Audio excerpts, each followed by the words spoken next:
more can I say? Top billing.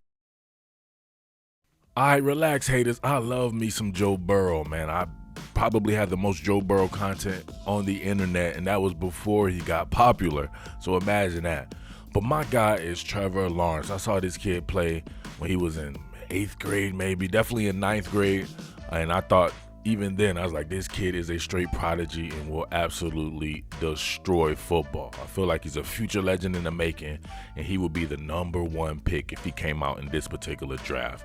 He's just the most talented. While Joe Burrow may be the best right now in his advanced age, this kid is 19 years old doing some of the stuff that he does, man. He's just like a John Elway type, right?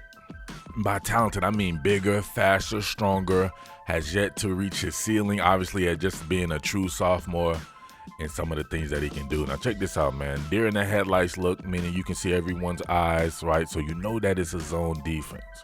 So what he's going to do here is he's going to work front side just as a way to manipulate to where he knows that this particular vertical route is going.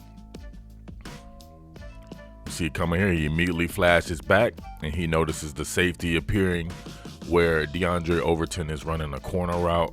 And man, just look at the talent on this kid, right?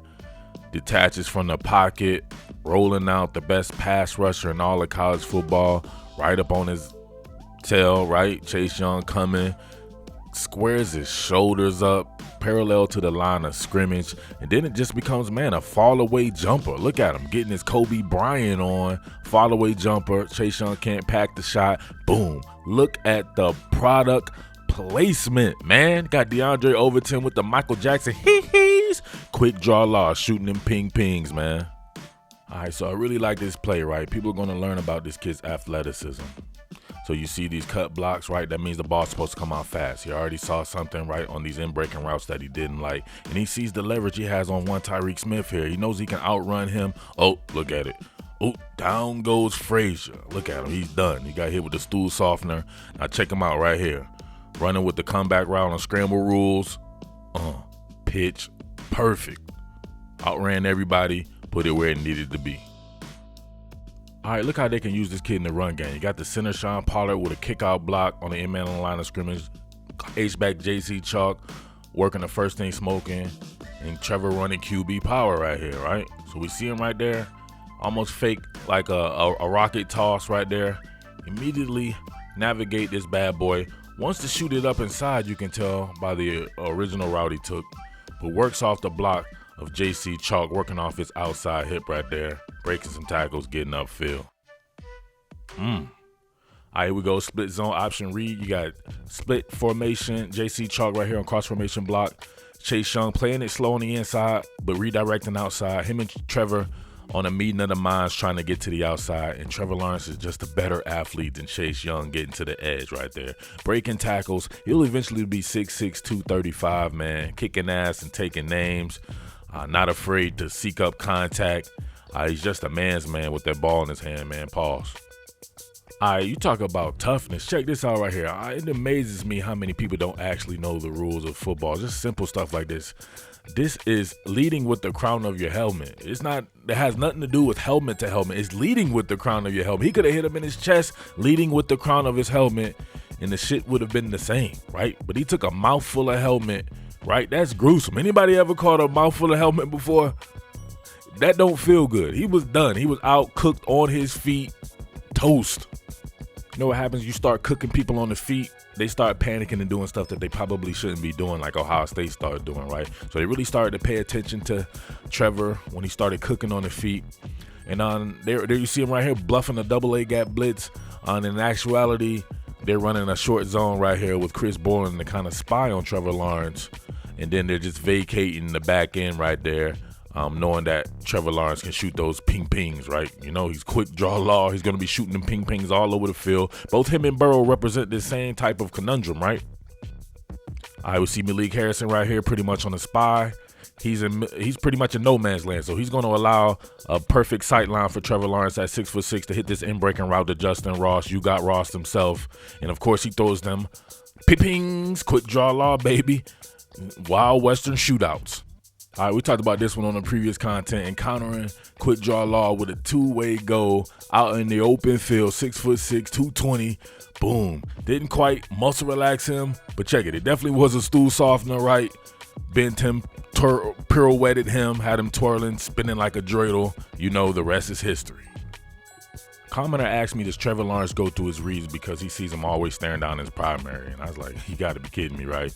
Here we see him right here in one of the most prominent situations in the game, working back to his tertiary read. He had a wheel route by DeAndre Overton and an in-breaking route by Justin Bross. Looks like a slant, but he comes back to his tertiary read with an over route right here to Amari Rodgers. And, of course, the rest was history. You see him sliding up in the pocket, keeping his eyes downfield, and then he works backside, right? Ping, ping, and then it was on. The rest was history. So, man, I do not know how this game will go. I've been racking my brain over it since it happened, since both teams won their initial round of the playoff. I still see this as a 50-50 fight, man. And 50-50 fights can go either way. I felt like I gave it a 50-50 coverage on both ends. I tried to go through everything with the trench work and all this and that and all the work that I've done on LSU since before the season started. Really trying to hone in on some of this Clemson stuff to just let people know that Clemson is in this as well, right? They're on scholarship too. Worrying about who they've played and the schedule of the ACC and how terrible the ACC is and that. I think it just does Clemson a disservice for who it is and what type of talent that it has at its disposal. It is loaded, man, absolutely loaded. The best coaching staff, best developing staff in all of college football, and it has a very good track record against elite teams, right? So no matter what Clemson does, people will always poo-poo it. Now we've gone back, right? I have a memory of an elephant. I remember before the Alabama game, they called Alabama. It was the greatest Alabama team of all time and perhaps the greatest offense of all time. This is what was said. Don't try to pretend like this wasn't said. Then all of a sudden, Clemson beats his ass, and then the narrative changes the very next season. Life doesn't work that way. That was said, right? So they've had great track record going against Alabama, the juggernaut that is Alabama, when even LSU couldn't do anything with Alabama, and going toe-to-toe and beating them. So I wholeheartedly believe Clemson can beat LSU. Will it beat LSU? Man, I don't know. LSU is a straight juggernaut, and it seems like one of those teams of destiny to where everything seems to go its way, right? Whether it be an injury to some key players like in the Georgia game, or the ball going this way, or the Oklahoma suspensions and stuff. It just seems like everything is setting up for Clemson to get over that hump, which I said that it would happen at the beginning. Before the season started. I said this was Clemson's year to finally get over that hump. And here they are going against a team to me that is his equal. So I'm just hoping for a very good game. I just want to get back to my fight promoter ways. I'm like Eddie Hearn and Dana White up in here, man, promoting the fights, giving somebody everything to watch for, and really driving in on the strength and weaknesses of both teams. So I don't necessarily have a pick for this one. I just want to see a good game, kick back, put my feet up, and just really see what's going on. All right, so there you have it. So nobody can be mad at me on either side. I ain't saying nothing. I'm just hoping for a good game, and hopefully you were entertained. Are you not entertained? Thought so.